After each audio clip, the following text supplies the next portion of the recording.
સર્વેભ્યો નમઃ. દરેકને મારા જય શ્રી કૃષ્ણ. રજોજુષે જન્મ નિસક્ત વૃત્તરે સ્થિતો પ્રજાનાં પ્રલયે તમઃસ્પૃશે અજાય સર્ગસ્થિતિનાશ હેતવે ત્રયીમયાય ત્રિગુણાત્મને નમઃ. જગતની અંદર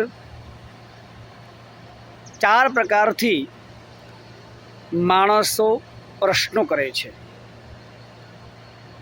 એવા ચાર પ્રકારના લોકો હોય છે. અમુક વ્યક્તિ પ્રશ્ન કરે તો એ સામેવાળા વ્યક્તિની અંદર કેટલું જ્ઞાન છે એ ચકાસવા માટે પ્રશ્ન કરે.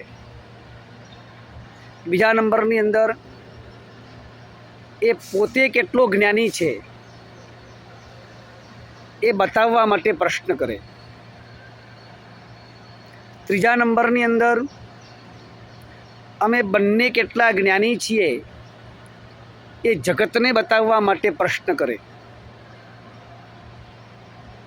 અને ચોથા પ્રકારનો પ્રશ્ન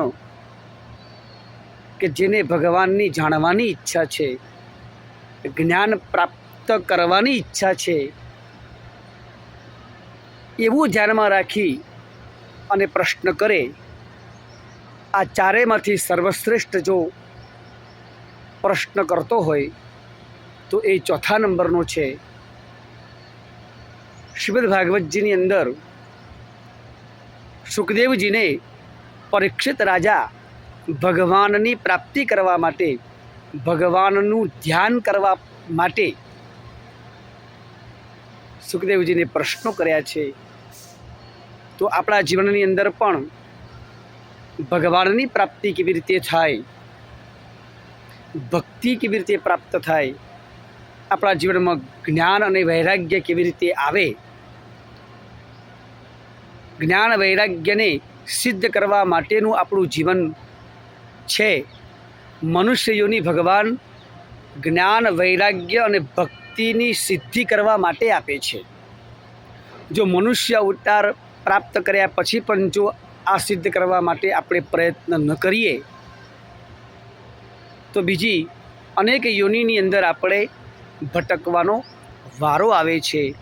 એ ન આવે એટલા માટે આપણે કોઈની પરીક્ષા કરવા માટે નહીં, આપણું જ્ઞાન પ્રદર્શિત કરવા માટે નહીં, એવા અનુસંધાનથી આપણે ક્યારેય પણ પ્રશ્નો કરવા જોઈએ નહીં. દરેકને મારા જય શ્રી કૃષ્ણ.